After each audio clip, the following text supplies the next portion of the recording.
오늘 성탄절을 준비하는 마지막 대림절 주일을 맞이하면서 성탄 구하옵나니 이제 구원하소서 이런 제목으로 함께 말씀을 나누도록 하겠습니다.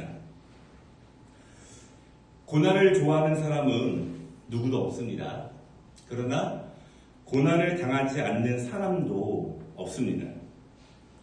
모든 사람이 고난을 힘들어하고 고난을 피하고 싶어 하지만 누구도 고난을 피할 수 없다는 것은 분명합니다. 누구나 고난을 당한다면, 고난을 피할 수 없다면 지혜롭게 고난을 극복하고 현명하게 고난을 잘 견디는 방법을 아는 것이 더욱더 필요하다고 생각해 봅니다. 모든 사람들이 고난을 경험하지만 모든 그리스도인들이 신앙의 능력으로 고난을 견디고 극복하지는 못하는 것 같습니다. 고난과 신앙의 관계. 고난을 당하면 신앙이 낮아지는가? 아니면 고난을 당하면 신앙이 높아지는가? 신앙은 고난을 견디게 하고 이기게 하는 능력이 있는가? 아니면 신앙은 고난에는 무기력한 것인가? 분명한 것은 신앙은 고난을 견딜 수 있는 힘이 있고 또한 고난을 이길 수 있는 능력이 있다는 것을 여러분 분명히 믿으시기를 바랍니다. 이 사실을 천사는 하나님의 아들에 대해서 예언하면서 이렇게 말씀하고 있습니다. 아들을 낳으리니 이름을 예수라 하라. 이는 그가 자기 백성을 그들의 죄에서 구원할 자이심이니라. 하나님은 우리를 구원하시기 위해서 구원자라고 하는 이름을 가지신 아들을 보내셨습니다. 그 아들의 이름을 구원자라고 붙이시면서 그 아들을 우리에게 보내셔서 우리를 고난으로부터, 우리를 죄로부터, 우리를 사망으로부터 건지시기 위해서 하나님께서 그 아들을 우리에게 보내셨습니다. 이것이 분명한 하나님의 말씀이고 이것을 믿는 것이 고난을 대하는 우리의 분명한 믿음입니다. 독일은요, 종교개혁자 마틴 루터의 국가입니다. 종교개혁 후에 독일은 뜨거운 국가였습니다. 하나님을 향한 열정이 있었고요. 신앙개혁에 대한 열망으로 가득 찬 나라였습니다. 그런데 그런 열망이 채 100년을 가지 못했습니다. 18세기에 계몽주의의 물결 아래에서 독일은 철저하게 이성을 중시하는 교회가 되었고 국가가 되었습니다. 그래서 교회는 냉랭해졌고 차갑고 뜨거운 영성보다는 지식과 합리적인 이론들이 더 뜨거운 교회가 되어버렸습니다. 그렇게 차가운 교회, 뜨거운 영성보다는 이성적이고 합리적이고 철학적인 것이 더 중요했던 이 독일 교회, 이러한 상태로 200년을 더 보내게 됩니다. 얼마나 교회가 냉랭했겠습니까? 그러다가 독일 교회가 다시 한번 신앙의 전성기를 맞이하게 됩니다. 그때는 세계 2차 대전 후에요. 1945년에서 1955년, 이때가 독일 교회 전성기입니다. 전쟁의 패전국이 되었습니다. 독일 전역이 초토화되었습니다. 국가의 재정은 파탄이 났습니다. 전 세계의 사람들이 독일을 비판했고 독일은 모든 책임을 짊어진 나라가 되었습니다. 그런데 그때가 역사상 독일 교회의 전성기였다고 모든 사람들이 말을 합니다. 왜 그랬을까요? 너무 고난이 극심하다 보니 전 국민이 하나님께 기도하기 시작했어요. 회개하기 시작했습니다. 그리고 하나님의 은혜를 구하기 시작합니다. 뜨거운 예배와 뜨거운 기도가 몇백 년 만에 다시 독일 교회에 찾아오게 됩니다. 당시에 수없이 많은 일화 가운데 이런 일화가 있습니다. 비가 오는 날 교인들이 너무 많이 나와서 교회 안으로 다 들어가지 못하고 우산을 쓰고 밖에서 예배를 드렸다. 이런 일화예요. 아이러니하게도 전쟁 후에 온 나라가 황폐해진 후에 신앙이 뜨거워졌습니다. 그렇게 기도하면서 다시 국가를 세워나갔습니다. 그리고 우리가 아는 것처럼 지금은 세계 최강국 중에 한 나라가 되었습니다. 여러분, 지금은 또 어떨까요? 그렇게 독일 신앙의 전성기를 맞이하고 나서 60년이 지났습니다. 지금은 또 달라요. 한 독일 신학자가 지금의 독일 교회를 이렇게 평가합니다. 지금은 다시 국가는 강건하게 되었지만, 기독교가 국가의 종교가 되었지만, 경제와 정치가 안정되었지만, 이제는 노인들이나 몇 명 나올 정도로 다시 메마른 교회가 되었다. 이렇게 스스로의 신앙과 스스로의 교회를 평가합니다. 고난과 신앙, 어려움과 기도. 우리의 삶과 신앙에서 늘 경험하고 있는 것들입니다. 매일매일의 삶 가운데에서 우리가 경험하고 있는 것들입니다. 분명한 것은 우리가 믿음을 가지고 있기 때문에 우리를 구원하시기 위해서 예수 그리스도께서 하나님의 아들로 이 땅에 오셨다는 것을 우리가 분명히 믿는 것입니다. 그리고 그러한 은혜가, 구원자의 은혜가 2020년 성탄절에 우리 모든 가정 가운데 임하기를 주님의 이름으로 축복합니다.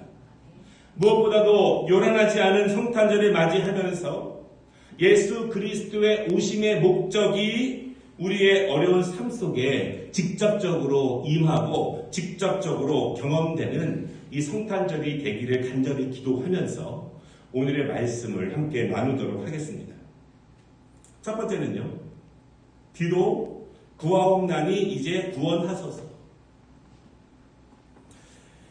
우리가 기도할 때 꼭 기억해야 되는 것은 고난 중에도 소망을 잃지 않도록 기도해야 할 것입니다. 힘들고 어두운 시간을 보내고 있지만 빛을 분별할 수 있는 지혜를 간구하는 기도를 드려야 합니다. 왜냐하면 지혜가 없으면, 지혜 없이 기도하면 어둠 속에서 빛을 발견할 수 없습니다. 그리고 소망이 없으면 고난 속에서 하나님의 뜻을 분별하기가 어려워집니다. 왜 이런 고난이 오게 되었는지, 이 고난 가운데 우리가 어떤 빛을 보고 나아가야 할지, 지혜가 없으면, 소망이 없으면 우리는 다른 하나님의 길을 따라 나아갈 수가 없습니다. 적더라도, 희미하더라도 소망이 필요합니다. 소망이 있으면 무엇이 다를까요? 소망이 있으면 기도할 수 있어요. 기도한다는 자체가 소망이 작다라도 있다는 증거입니다. 그냥 주저앉아 있지 않고, 그냥 포기하지 않고, 그냥 낙담하고 있지 않고, 소망이 있으면, 작은 소망이라도 있으면 기도할 수 있습니다. 그리고 그 기도가 계속 자라게 됩니다. 오늘 25절 말씀, 아주 간절한 기도로 시작되고 있습니다. 구하옵나니 이제 구원하소서. 저 한 절의 말씀을 어떤 목소리로 들려드려야 가장 절실하게 시인의 마음이 전해질지 잘 모르겠습니다. 그러나 분명한 것은 시인은 절절한 고통으로 오늘 이 말씀, 이 기도를 하나님께 올려드리고 있습니다. 저 말씀 한 절을 통해서 사실은 시인의 그 애절한 마음을 우리가 충분히 볼 수 있습니다. 오늘 118편에 있는 이 기도에 우리가 마지막 대목을 함께 보고 있는데요. 우리가 함께 읽은 이 구해달라고 하는 간청,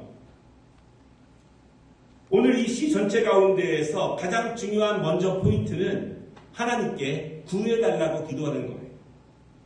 우리의 많은 기도의 제목이 있을 수 있습니다. 평안을 빌고, 안녕을 빌고, 무엇을 원하고, 그렇지만 오늘 시인의 가장 첫 번째 기도의 제목은 구해달라고 하는 간청입니다.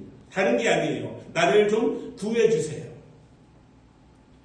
오늘 말씀을 보면은요, 5절을 보면은 고통 가운데 기도하는데요. 내가 고통 중에 여호와께 부르짖었더니, 10절에 보면은 원수에게서 둘러싸인 가운데 기도합니다. 문나라가 나를 애워쌌으니, 17절 죽음의 공포에서 기도합니다. 내가 죽지 않고 살아서 여호와께서 하시는 일을 선포하리라. 오늘 본문에 있는 말씀 118편을 한 절씩 한 절씩 읽다 보면 오늘 시인은 많은 고통 가운데, 극심한 어려움 가운데 간절하게 하나님께 구해달라고 호소하면서 기도해요. 다른 것을 구하는 것이 아닙니다. 다만 나를 구원해달라고. 성경에서 구원해달라고 하는 기도들이 많이 있습니다. 그런데 성경에서 구원해 주십시오, 구해달라, 이것의 원래 의미는 건져주세요 라고 하는 의미예요. 건져주십시오, 이런 뜻입니다. 큰 강에서 강하게 흐르는 물에 휩쓸려서 떠내려가는 중입니다. 아무리 몸부림쳐도 흐르는 강물을 거슬러 올라갈 수도 없고 빠져나올 수도 없습니다. 아무리 몸부림쳐도 살기 위해서 붙잡을 것도 하나 없는 그 상태가 오늘 본문에 건져달라고 하기 전의 상태입니다. 그런 상태에서 오늘 시인은요, 마지막 숨이 붙어있는 그 마지막 순간까지 떠내려가는 물 가운데 가라앉고 그 마지막 순간까지 마지막 호흡을 모아서 하나님께 나를 좀 구해주세요. 이것이 오늘 본문의 시인이 하나님께 기도하는, 아니 기도가 아니라 울부짖고 간청하고 있는 모습이 바로 이런 모습입니다. 오늘 기도하는 시인의 고통과 고난, 그가 겪고 있는 참담한 현실, 사실 우리는 잘 모를 수 있습니다. 그러나 오늘 시를 가만히 보면 특별히 지금 우리가 비슷한 어려움과 비슷한 환난 가운데 있다면 오늘 정말 건짐받기를 원하는 시인의 간절한 마음을 우리는 금방 상상해 볼 수 있다고 생각해 봅니다. 아마도 전쟁 후에 독일교회 그리스도인들이 이렇게 기도하지 않았을까. 그리고 우리나라도 일제 식민의 통치 아래서, 그리고 한국전쟁 이후에 초토화된 황무지에서 우리 부모님들, 우리 할아버지 할머니들이 이러한 마음으로 간절히 기도했을 것이라고 믿습니다. 우리는 소망을 가지고 지혜를 가지고 기도해야 합니다. 하나님은 우리의 기도를 들으십니다. 더 중요한 것은요, 하나님은 간절한 진심의 기도를 들으신다는 거예요. 1990년대에 우리나라에 전 세계적으로 메가 히트한 경건서적이 있는데요. 그것이 제자입니까? 라고 하는 기독교 경건서적이에요. 이 책을 후안 카를로스 오르티즈 목사님이 쓰셨는데요. 이분이 쓰신 많은 책들 가운데 기도에 대해서 유명한 책이 있어요. 그 책의 제목은 우리의 기도의 대부분은 하늘나라에서 잡동사니 우편물처럼 취급당합니다. 우리에게 수많은 우편물들이 옵니다. 우리는 어떤 것들은 열어보지도 않고 그냥 바로 버리게 됩니다. 그렇게 취급당한다는 것입니다. 우리가 그리스도인으로서 우리 아버지께 기도하는 것이 너무나 중요합니다. 그러나 더 중요한 것은 우리의 마음에 가장 간절하게, 그리고 가장 갈망하는 깊숙한 마음을 가지고, 그리고 정말 하나님의 은혜와 건져주심을 사모하면서 기도하는 그 심정을 하나님께서 아신다, 이것입니다. 그것이 나를 위한 간구든지 우리의 자녀를 위한 호소든지 그것이 어떤 것이라도 떠내려가는 강물에서 건져주시기를 원하는 우리의 마지막 호흡, 물에 잠기며 마지막 호흡을 하나님께 건져달라고 간구하는 그 기도를 하나님께서 아신다는 것입니다. 그리고 오늘 시인이 그렇게 하나님 앞에 기도하고 있습니다. 오늘 25절 말씀에 구해달라고 하는 이 간구, 이것의 두 번째 중요한 포인트는요, 이제라고 하는 시간적 개념이에요. 오늘 시인은 25절에서 여호와여 구하옵나니 이제 구원하소서 이렇게 말하고 있습니다. 오늘 시인은 한 번, 두 번 구해달라고 기도하고 나서 하나님의 은혜를 구하는 것은 아닙니다. 이제 구원하소서 이 구절에는요, 수많은 인내가 포함되어 있습니다. 오늘 시편 118편은 그냥 한순간에 일어난 고통 때문에 간구하신 것이 아니라 그의 인생 전체에 걸쳐서 계속되는 고난과 어려움, 계속되는 휩쓸려가는 그 어려움 가운데에서 하나님께 구해달라고 기도하는 호소예요. 오늘 본문을 자세히 보면은요, 수없이 포기하고 싶었던 시인의 마음을 생각해 볼 수 있어요. 많이 포기합니다. 자주 넘어집니다. 그러나 또다시 일어서는 것입니다. 자주 실패했지만 또다시 힘을 내면서 힘겹게 하나님을 향해서 걸어가는 그 힘겨운 발걸음이 오늘 기도 안에 포함되어 있어요. 그래서 말합니다. 이제는 구원해 주시옵소서. 하나님 너무 오래 기다렸습니다. 하나님 너무 오랫동안 간청했습니다. 너무 고통이 큽니다. 이젠 더 이상 버틸 힘이 없습니다. 이젠 건져주세요. 마음의 간절함과 진심과 삶의 모든 것을 담아서 가장 깊숙한 언어와 가장 깊숙한 간절함으로 하나님 앞에 드리는 이 시인의 마지막에 다다른 그 간청의 기도예요. 오늘 본문은요, 이 바벨론 포로 마지막기 정도에 쓰여진 시라고 알려져 있습니다. 찬란했던 다윗 왕국은 허물어졌습니다.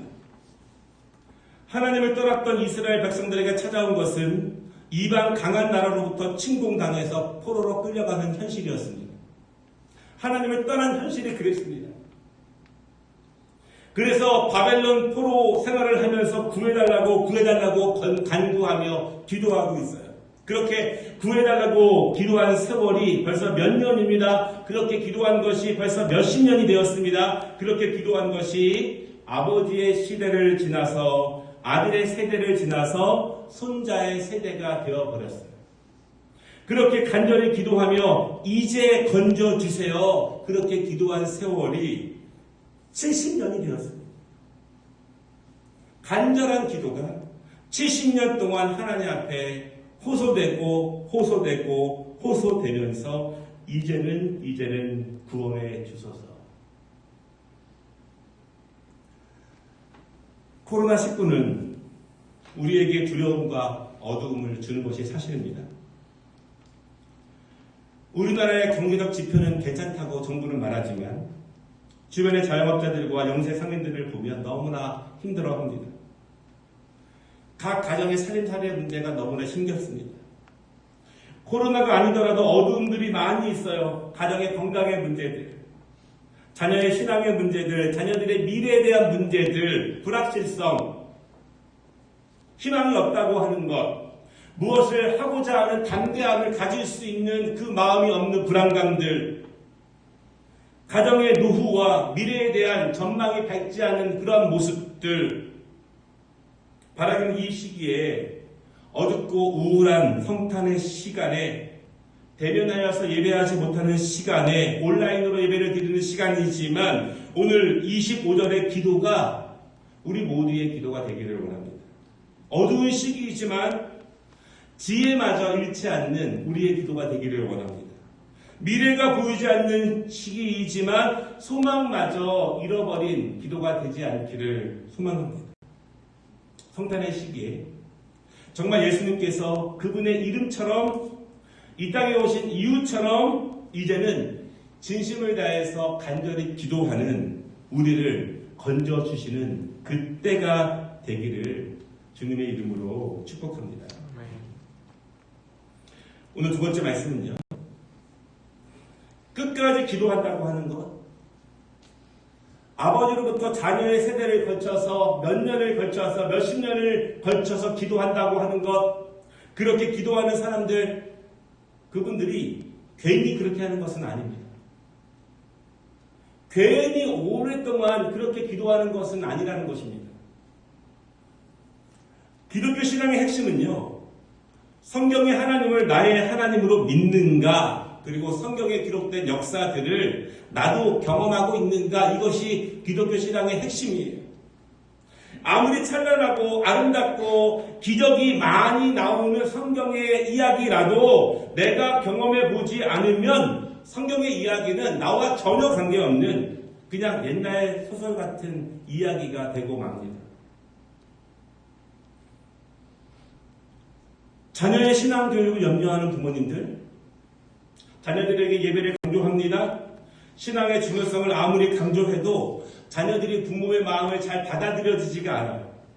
중요하다고 말해도 지금은 중요하게 여기지 않습니다. 그 이유는 성경 말씀이 나의 말씀으로 받아들여지지 않기 때문에 그래요. 부모님의 신앙이, 부모님의 강조가 나의 경험과 나의 강조로, 나의 필요로 받아들여지지 않기 때문에 그렇습니다. 결국 신앙은 내가 그것을 경험할 때 가능하게 돼요. 수동적으로 이끌림 받아서 막 오는 신앙이 아니라 내가 기도하고, 내가 찬양하고, 내가 고백하는 신앙은 성경에 있는 말씀을 내가 경험하고, 그렇게 기도했더니, 그렇게 찬양했더니 하나님이 내 갈 길을 인도해 주시는 그 말씀이 나에게도 그대로 이루어진다고 하는 확신 가운데에서 우리의 신앙은 자라기 시작합니다. 오늘 본문의 시인이, 그리고 수많은 이스라엘 백성들이 아주 오랫동안 인내하면서 넘어지지만, 쓰러지지만 그럼에도 다시 일어나서 또 기도하고, 또 건져달라고, 또 건져달라고 계속 기도하는 이유가 있습니다. 그것은 분명한 신앙의 경험이 있기 때문에 그렇습니다. 아주 오래전의 이야기지만 그럼에도 하나님께서 나의 인생에 개입해 주신 경험이 있기 때문에 그렇습니다. 나의 삶의 역사에 주셨던 경험, 도와주셨던, 건져주셨던 분명한 체험과 경험과 간증이 있기 때문에 계속해서 하나님께 기도할 수 있습니다. 물론 신앙의 실패도 많이 있었습니다. 그럼에도 하나님의 말씀이 기도하는 나에게도 그대로 이루어진다고 하는 것을 분명히 경험했습니다. 그렇기 때문에 오늘도 하나님의 도우심을 사모하면서 기도하는 것, 그것이 세대를 걸쳐서 기도하고 있는 이 시인의 모습이에요. 오늘 118편의 다른 내용을 한번 보겠습니다. 오늘 기도하고 간구하는 이 시인은 분명한 경험이 있고 분명히 간증이 있는 사람이에요. 8절에 보니까요. 여호와께 피하는 것이 사람을 신뢰하는 것보다 나으며, 9절 말씀을 보면은 여호와께 피하는 것이 고관들을 신뢰하는 것보다 낫도다. 분명한 경험이 있는 거예요. 다른 사람을 신뢰했었고, 세상의 권력과 어떤 힘이 있는 사람을 의지했었고, 그들에게 자신의 미래를 맡겼던 적이 있습니다. 세상의 대부분의 사람들처럼 믿음이 있다고 했지만 그럼에도 세상의 힘과 세상적인 줄에 의지해서 자신의 미래가 찬란해질 것이라고 믿었고 확신했고 그 길을 갔던 적이 있습니다. 그러나 이 모든 것이 헛된 것이라는 것, 부질없는 것, 그것이 우리의 영원한 것을 보장하지 못한다는 것을 알게 되는 데는 오랜 시간이 필요하지 않아요. 그렇게 애썼지만, 그렇게 의지했었지만, 그렇게 줄을 섰지만 그것이 나를 강건하게 인도하지 못한다는 것을 알아채는 데는 오랜 시간이 걸리지 않습니다. 그리고 다시 하나님께 돌아와서 다시 고백합니다. 7절에 여호와께서 내 편이 되사 나를 돕는 자들 중에 계시니, 하나님을 믿고 의지할 때 연약하고 부족하지만 그럼에도 하나님을 의지하는 자를 하나님이 도우신다는 사실을 분명히 경험한 적이 있었습니다. 신앙의 실패도 경험하고 지금 실패의 대가 속에 살아가고 있지만 은혜도 경험했던 것이 시인의 고백이에요. 넘어져도 받고 쓰러져도 받고, 그러나 은혜도 경험해 받고, 그래서 결국 자신의 삶을 맡길 분은 하나님밖에 없음을 고백하며 아버지 앞에 간구합니다. 그래서 17절에 기도하기를 내가 죽지 않고 살아서 여호와께서 하시는 일을 선포하리라. 분명한 믿음을 가지고 기도하고 있는 모습이에요. 오늘 시인은 자신의 신앙이 완벽해서 하나님께 구해달라고, 건져달라고 기도하는 것이 아닙니다. 자신이 정결하고 흠이 없고 그래도 비교적 거룩하기 때문에 하나님의 은혜를 구하는 것이 아닙니다. 어찌 보면 염치 없지만, 죄송하지만 그럼에도 분명히 하나님의 역사를 경험했던, 체험했던 간증이 있었기 때문에, 그럼에도 오늘 실패해서 떠내려가고 있지만 그럼에도 믿을 분은 하나님밖에 없다는 경험이 있기 때문에 그 고백을 건져달라는 기도를 하나님 앞에 간구하고 있는 모습입니다. 오늘 구하옵나니 이제 구원하소서. 이 성경 구절이 성경책에서 처음 사용된 구절은 아닙니다. 오늘 본문이 있기 전에 아주 오래 전에도 많은 믿음의 사람들이 이 구절을 사용하면서 기도했습니다. 아주 많은 믿음의 사람들도 그렇게 과정을 겪었고 이렇게 기도했고 이렇게 살아갔다는 거예요. 사사기의 말씀을 한 구절 소개할 텐데요. 삼손의 마지막 강구입니다. 삼손이 여호와께 부르짖어 이르되 주 여호와여 구하옵나니 나를 생각하옵소서. 하나님이여 구하옵나니 이번만 나를 강하게 하사 나의 두 눈을 뺀 블레셋 사람에게 원수를 단번에 갚게 하옵소서. 삼손의 마지막은 실패한 것처럼 보입니다. 처음에는 나시린으로서 하나님의 은혜와 능력으로 하나님의 백성들을 구하는 강한 믿음의 사람이었습니다. 그래서 그 자신이 하나님의 능력을 분명히 경험했습니다. 큰 체험을 가지고 있습니다. 그러나 세상이 좋아서 넘어졌습니다. 인간적인 즐거움과 만족에 넘어졌습니다. 어느 순간 하나님의 역사가 내 힘과 내 능력이라고 생각하기 시작했습니다. 그렇게 하나님을 떠났습니다. 실패했고 하나님이 주신 능력을 잃었습니다. 그리고 이방 군대에게 잡혀갔습니다. 이방 군대는 삼손을 잡아서 묶어놓고 하나님을 비웃습니다. 삼손뿐만 아니라 이스라엘 하나님 자체를 비웃습니다. 삼손의 실패는 더 이상 그 자신만의 실패가 아닙니다. 삼손은 하나님께 죄송했고 미안했습니다. 죄송해서 아무런 말씀을 드리지 못해요. 그런데 마지막으로 그의 숨이 넘어가기 직전에 그는 하나님의 이름을 망령되이 일컫는 그들을 보면서 마지막으로 하나님의 명예를 위해서 마지막 간구를 처절하게 하나님께 드립니다. 왜 그렇게 하나님께 드릴까요? 삼손은 하나님의 능력을 알기 때문이에요. 그가 경험해 보았기 때문입니다. 비록 자신은 실패했었지만 하나님의 살아계심을 증명하기 위해서 마지막으로 하나님의 능력을 구합니다. 경험해 보지 못한 사람은 마지막에 이렇게 구할 수 없어요. 경험해 보았기에 하나님의 능력이 임할 때 어떤 일이 일어나는지 알기에 지금 자신은 불쌍하지만 염치 없지만 죄송하지만 그럼에도 불구하고 살아계신 하나님의 이름을 위해서 마지막으로 자신을 사용해달라고 간구합니다. 끝까지 간구하는 이유는 하나님의 능력을 알기 때문에 경험했기 때문에 끝까지 그 손을 놓지 않고 하나님께 기도하는 거예요. 말씀을 마치겠습니다. 우리가 오늘 이렇게 기도해야 되는 이유는 우리가 포로로 끌려간 실패자여서가 아닙니다. 우리는 삼손과 같은 사람이어서도 아닙니다. 우리가 간절히 기도해야 되는 이유는 우리도 하나님의 도우심과 은혜를 분명하게 경험했던 그때가 있는 하나님의 자녀들이기 때문에 그렇습니다.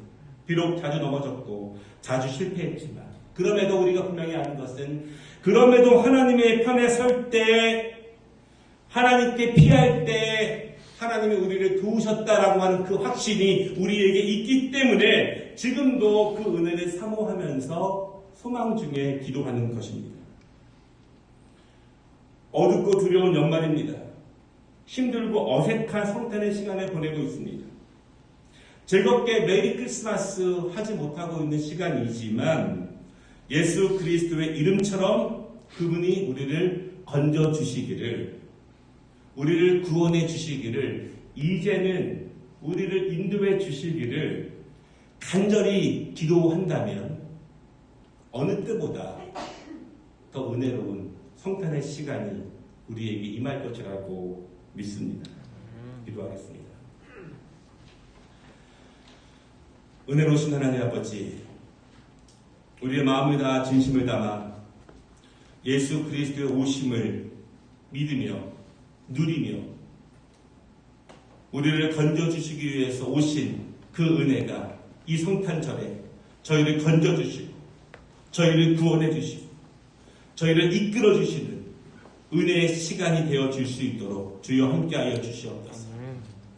오늘 시인의 마지막 강구와 삼손의 그 마지막 간구를 기억합니다.